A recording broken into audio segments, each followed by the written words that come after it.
राजस्थान के chief minister Hemant Biswa Sharma ने एक कमेंट किया था मदरसा के बारे में और कहा कि मैथ्स और साइंस ही पढ़ाना चाहिए, रिलीजियस जो स्टडीज़ है वो घर पे होनी चाहिए। आप क्या कहना चाहेंगे? आसाम में 7 लाख लोग सैलाब से मुतासर हुए हैं, 18 लोगों की मौत हुई है, मगर ये मुख्यमंत्री को आसाम की जनता की तकलीफ की फ़िक्र नहीं है, उसको मदरसे की फ़िक्र है। ये मुख्यमंत्री को जानना चाहिए, जो हिस्ट्री का वीक स्टूडेंट है, कि जब संघी लोग अंग्रेज़ों से मिले हुए थे और जेल में बैठकर अंग्रेज़ों से माफ़ी की भीख मांग रहे थे, यही मदरसे के ज़िम्मेदारों ने अंग्रेज़ों के ख़िलाफ़ जिहाद का फतवा दिया। यही मदरसे से पढ़ने वाले लोगों ने अंग्रेज़ों के ख़िलाफ़ अपनी जानें दे दी और ये इनका एक इन्फीरियरिटी कॉम्प्लेक्स है।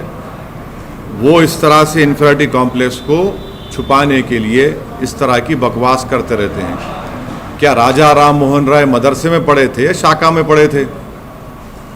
और शाखाओं में और मदरसों में फ़र्क ये है कि मदरसों में इंसानियत का सबक सिखाया जाता, इंसानियत से हमदर्दी और मोहब्बत का पैगाम दिया जाता।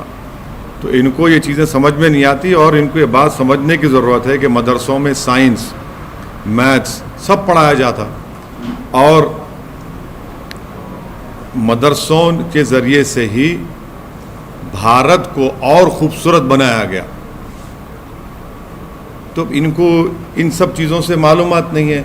और आखिरी बात यह है कि नरेंद्र मोदी की सरकार क्या मदरसा मॉडर्नाइजेशन की स्कीम नहीं चला रही है? क्या सालाना भारत की पार्लियामेंट में उसका बजट मंजूर नहीं होता है क्या?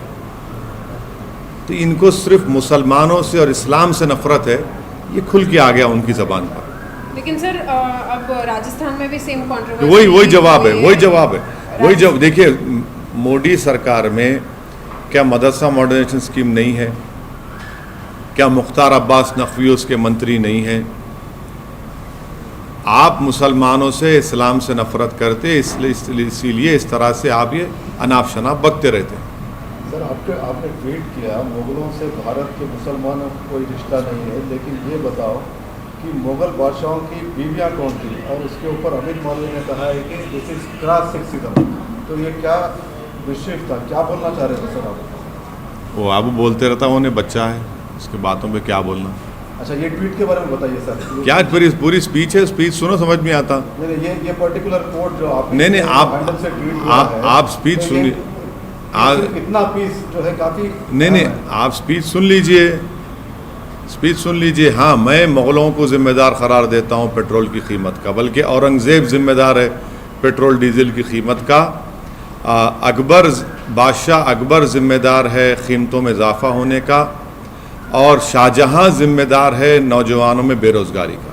इसको मानता हूँ। लेकिन सर अब तो पेट्रोल डीजल के दाम कम हो गए। नहीं, वो भी जिम्मेदारी उन पे आयद होती है। मुग़लों की वजह से ये प्रॉब्लम है। औरंगज़ेब की वजह से पेट्रोल की कीमत में इजाफा हो गया और अकबर की वजह से कीमतें बढ़ गई, बादशाह अकबर की वजह से, और शाहजहाँ की वजह से नौजवान बेरोजगार। लेकिन प्रधानमंत्री की वजह से पेट्रोल और डीजल के दाम नहीं, प्रधानमंत्री जिम्मेदारी नहीं है इसकी, मुग़ल जिम्मेदार।